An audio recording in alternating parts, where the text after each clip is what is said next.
And the question is, and then again, I'm going to repeat this in the chat and before every answer, in your view, are trans women women? What are your views on self-identification for trans and non-binary people and why? So we're going to go straight over to Shahar to start us off. So yes, I support and agree with the party policy, which does adequately describe trans women as women.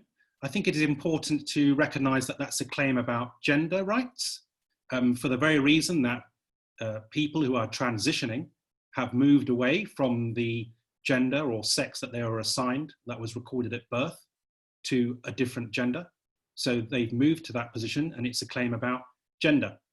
And I think it's really important, whatever a person's protected characteristic, whether it's race, sex, gender reassignment, that they feel that the Green Party is looking out for them. And that's what I will be doing as leader, unequivocally. Now, there is a lot of discussion, particularly around this arena. We've had a consultation on the Gender Recognition Act, which has created a great deal of heat, I think more than light. And I like to see that the Green Party shines a beacon on that debate to say, look, here are the set of responsibilities that the government and society owe every single individual who is facing a hard time in the system, either through trying to get a gender recognition certificate.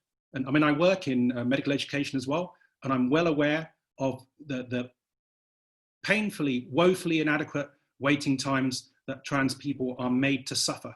So there were a lot of good things actually in the consultation, and it would be very backward looking step as it looks that some of those things, if they're not going to be implemented, we will have to fight harder to make sure that they are overcome, to make the lives of trans people easier to live. And ultimately, they're only asking for rights which they justly deserve. Was there another part of the question? Self-identification. Now, I think self-identification, again, I think we've got to encourage debate. It's really important, yes, because the terminology as well, it can be interpreted differently. And with the best will in the world, what we have to do, and I understand that I've seen that there's a pre-agenda motion to conference about self-identification, and I'm really looking forward to that debate happening, because I certainly detect, I mean, I regard myself as a great listener. I think that one shouldn't go into a debate with a closed, fixed opinion. And the great thing about Green Party, and believe me, I've been to some debates. There was a huge debate, Sean will remember as well, about the leadership. And people had their different views about empowerment, or what are we actually trying to achieve? Does the leader have power? And there was a huge debate. But I think people came together after that. And one of the great things about conference, when we debate well and wisely and attentively and listen to the detail, and I really want to understand self-identification better as well, then everybody, I think, can come together, whatever the outcome is. And I think it's really important that we have that debate. And what we mustn't do is try and preempt that really important debate, because our political party is better than everybody else. We actually prize debate. We want to make sure that we can take ownership of the issues. Thank you. Right, so next we'll move on to the answer for this question from Sean. And the question, once more, Sean, was, in your view, are trans women women? What are your views on self-identification for trans and non-binary people, and why? Thank you for asking this question in the way that you have. I absolutely support our policy. Trans women are women. Trans men are men, non-binary identities are completely valid, and we have to be recognising people's right to define who they are. I absolutely think that the Gender Recognition Act needs to be reformed. I'm incredibly worried by the government's the rumours about the government going to not only not reform it in the way they basically promised, but also backtrack on some things, and also some of the rhetoric that's been flying around some of these hustings has worried me enormously. I do worry that people trying to focus on categories and definitions.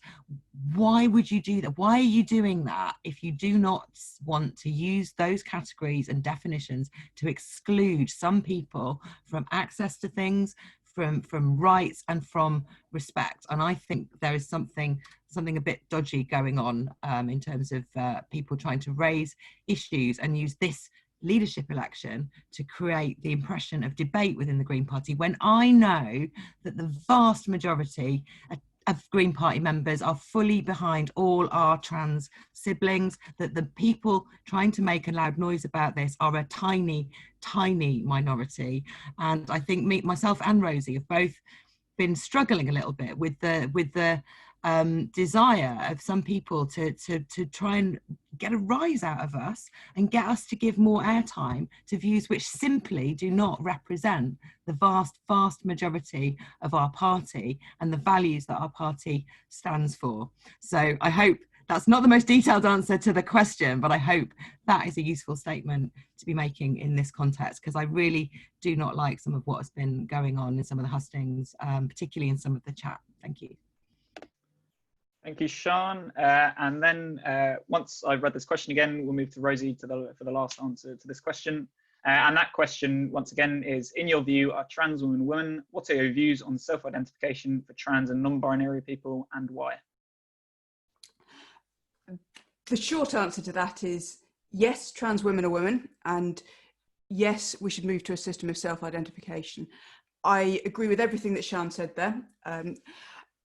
I would also add that trans people are one of the most marginalised groups in our society today. I have a few trans friends, and seeing what they go through is absolutely heartbreaking for me. The amount of abuse that they get just for being who they are. And that is absolutely unacceptable. And we need to be absolutely clear as a party that that is unacceptable. Now, I appreciate the importance of debate in general. However, this is not a symmetrical situation. For me, this is a debate that I can pick up and put down. And today, I mean, if anyone's seen my mentions on Twitter, it's an absolute dumpster fire at the moment. It's been horrendous. That's one day. Trans people go through that all the time. And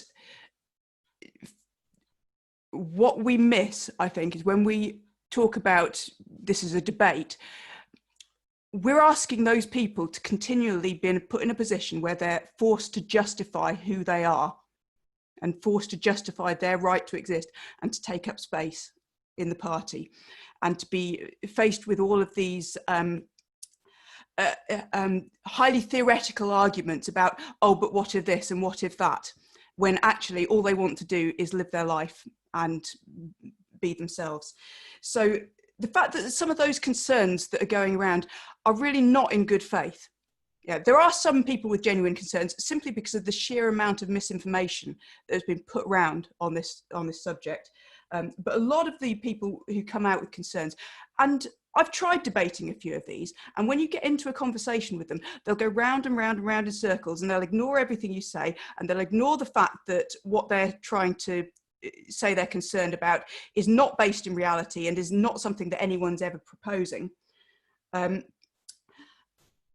And the end result of this is that we've got a situation of false balance. So it's the same way that when you have a debate about climate change and you put some climate science expert on there alongside a bloke from the pub who doesn't want to be told that he can't drive his SUV, this is not a fair and reasonable balanced debate. This is presenting a false balance when there isn't any. And we're in danger of doing the same thing when it comes to trans rights, presenting a false balance with all of these false arguments, misinformation, and we can't present that in the same way as the very real concerns that trans people are facing in order to live their everyday lives. Perfect.